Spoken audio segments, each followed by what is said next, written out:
see what I think. Like you explained it, kids don't walk around with passports when they're coming home from school, going to school.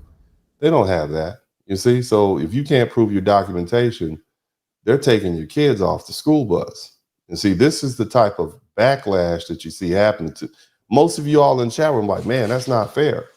Wasn't fair when, black men fresh out of slavery were put in jail for 10 or 15 years for loitering. Shout out to my man Alonzo Dunn. Thanks to everybody who's contributing to the super chat. Speaking of which, we got a lot of people in here. We got over 2,000 people in the chat room. You guys make sure you hit the like button. Let's continue. And make sure you subscribe to the channel if you haven't already. Let's continue. On them. And Border Patrol will be allowed every time to go onto the bus and ask each and every child this. This has raised a lot of concerns because a lot of children under the age of 18 do not have IDs or passports themselves. This entire narrative that only criminals is false. Yeah. So that's one thing. So they're going for the children. This is what happens, right? This is what happens. Here's another one. I want you to check this out. I am an attorney, and I am going to tell you why the new Department of Justice. I want you all to listen to this very carefully. And this is not just for Hispanic immigrants. I know we have some African immigrants, Indian immigrants. I want you all to listen to Pam Bundy. And I think I mentioned this the other night.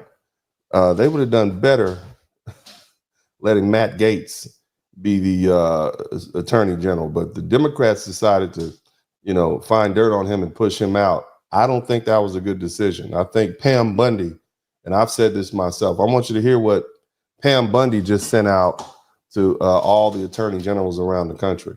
This Attorney General, Pam Bondi, is one of the scariest human beings you'll ever meet. Pam Bondi is now in the process of issuing several directives as the new director of the Department of Justice and in charge of establishing many policies that go in line with what Donald Trump wants to do with a lot of things, immigration reform and whatnot. And one of the things she did is issue a memorandum on February 5 to all employees of the Department of Justice. It's a very simple document. I believe it has 4 pages. And one of the things she's doing is lifting a moratorium that was established back in March of 2018 related to capital punishments within cases of drug-related prosecutions. Capital punishment.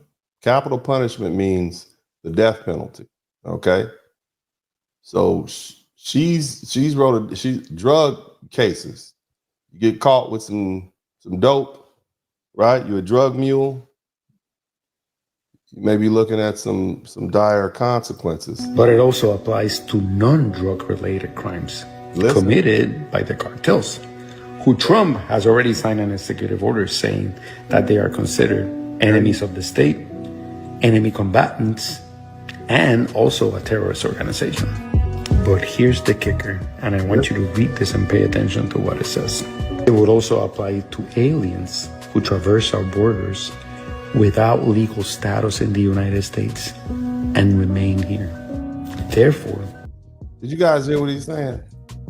They traverse the border without status and they remain in the United States.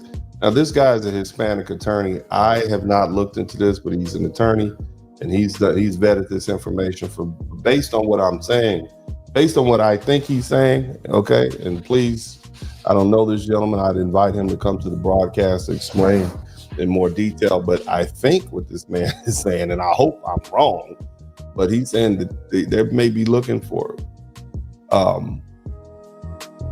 capital murder charges for illegal immigrants who commit crimes in this country who are here illegally. I think that's what he's saying, which is astounding. Okay, shout out to TIQS. We got over 2,000 people in here and barely 550 likes. You guys got to get my likes up. Come on, hit the like button. Don't make me start playing the church music. Okay, let's finish listening to they can execute immigrants who are in the United States and remain undocumented. And that would explain to you why they want to send them to Gitmo, because they can declare them enemy combatants and execute them as such. This is stage 7 of the stages of genocide. Yeah, I mean, so, I don't know the gentleman, but he says he's an attorney. This is what his belief is. I just assume just let him. We'll take him at his word, right? Now I want you to. Now again, earlier I explained that there's a difference between Chicanos and paisas. Okay, now this gentleman.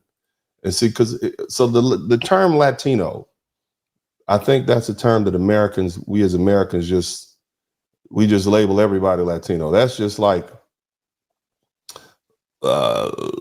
calling black people who are from Uganda black Americans. Yeah, you're black and you're an American, but you're Ugandan. Okay, different culture from foundational black Americans. Ugandans have a different culture from Jamaicans and Trinidadians. Foundational black Americans have different cultures from South Africans and Ethiopians and such. So it's just a blanket term. So when we want to get down particular, then, we want to explain the difference in these cultures. And so you have Mexicans or países, and país is just another word for country. You have the países saying, oh, hell no. oh, hell no. That's not what we do. No, I want you to listen to this guy. He explains who he is. He's basically shout out to Quantum Solace. He's basically a Mexican man, a real Mexican, a Mexican from Mexico who lives in Mexico. And I want you to hear what his thoughts are about the Mexicans, the Chicanos, born in the United States, who are waving his flag. All right, keep listening. I'm in Tijuana. I was born in Tijuana, raised in Tijuana, and I live in Tijuana, Baja California, Mexico. To all these protesters, all these Chicanos, all these wannabe Mexicans that you hear what he said? So he referred to the people over here who are born in America, who are Chicano, right, as wannabe Mexicans. Okay, so just so we can begin to kind of understand the intra-ethnic differences and maybe conflict that exists. I do know, having had some conversations with people from the United States who go visit Mexico, I do understand that when they leave the United States and they go to Mexico, the Mexicans don't necessarily treat them like Mexicans. All right, but you heard this gentleman refer to them, to the Chicanos, the same people up here causing trouble, burning flags, stabbing folks and whatnot. They're referring to them as wannabe Mexicans. So I want you to hear it from this guy again. You are blocking the freeway in the United States of America. I would like to know, when are you coming? When are you going to come over here to Mexico to yell, there's no human illegal on stolen land? Because that actually, you should be yelling it in Mexico, right? If you are actually a Mexican. But in your birth certificate, guess what it says? It says that you were born in the United States of America. It doesn't say that you were born in Mexico. So you're not actually a Mexican national. You are a American with Mexican heritage that actually thinks that he's Mexican, protesting in the United States of America, causing a lot of traffic, blocking the streets, blocking freeways. The most disgusting thing about this is that you're using our flag and you're tampering with our flag. Our flag. He does not count, this gentleman does not count the Chicanos, which are the Mexicans born in America, as Mexicans. Okay, I just want you to understand.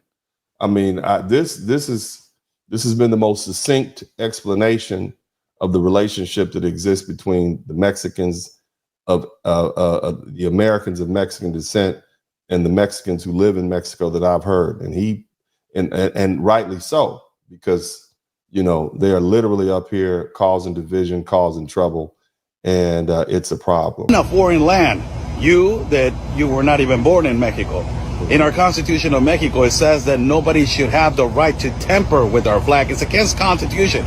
And you actually were born in the United States with a birth certificate that says that you were born in the United States of America, and you're using our flag, the Mexican flag, and burning another flag in a foreign country, making us look extremely bad as using our flag as an act of division.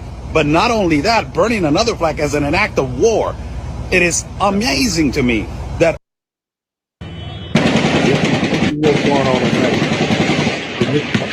Right here. My man is like, come on down here. This is what's going on in Mexico.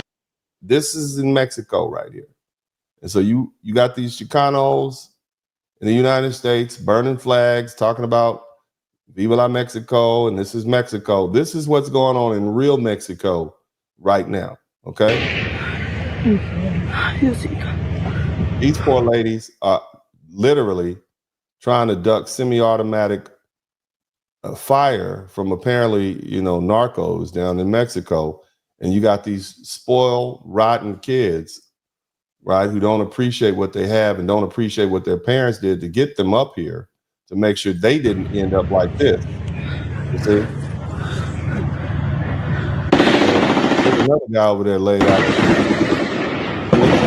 Gloria Saber. What's going on in real Mexico? And so this is where my man is coming from. All of you together. Most dangerous place for a black person in America is actually in our mother's stomachs, because 50% of black deaths a year in America is abortion. You are now rocking with DennisSpurling, Uncle D. And we talking about the lovely ladies out here. You gonna have to step over them bodies, baby, because it's gonna look nasty. And I'm telling you right now, you're gonna have to have your passport, and you can't shed a tear, baby. And it's only for the weak of mind. And introducing, she ain't acting right. Replace that bitch and call her Uber, get the packing light. You want a man, be the man, pull out the strap tonight. I'm on the first plane smoking, trying to catch a flight. See Maria, she do plumbing, she can fix a pipe. Molly Susie up in Thailand, she massage me right. Your employment is not needed, but you fire, yikes. I love. See they falling one by one, see the changeover. Black men ain't playing games cause the game's over. PS4 and PS5 in the Range Rover. Girls night, so lame, got a hangover. I picked you up in my boat and I brought you here to Bangkok. And we had a sick night, bitches. Whoa. You ready for craziest story ever? In Bangkok, filming like it's hangover. 2,000 baht, hate a thought and get your hangover. So many women, man, free, they don't need a man. 20-year-old, 30-year-old, they all holding hands. 40-year-old, 50-year-old, she ain't got a plan. Turning 60, now she ready, bitch, I'll be damned. You had a chance to keep your man, now you're fair, shouty. You the op, politically bought, with them feds, shouty. Benedict on her, you the Judas, with them Diddy parties. You gotta be ready to turn your head over them dead bodies. Stepping over, do your two-step. Stepping over, do your two-step.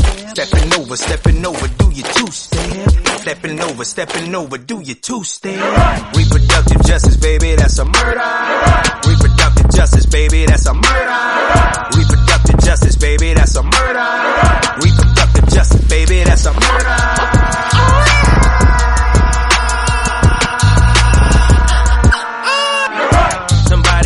Black babies, I love them. If you don't make it, it's the black fathers who suffer. Black mothers don't love you, she let the mother men touch her. Brenda had a black baby and stuffed them.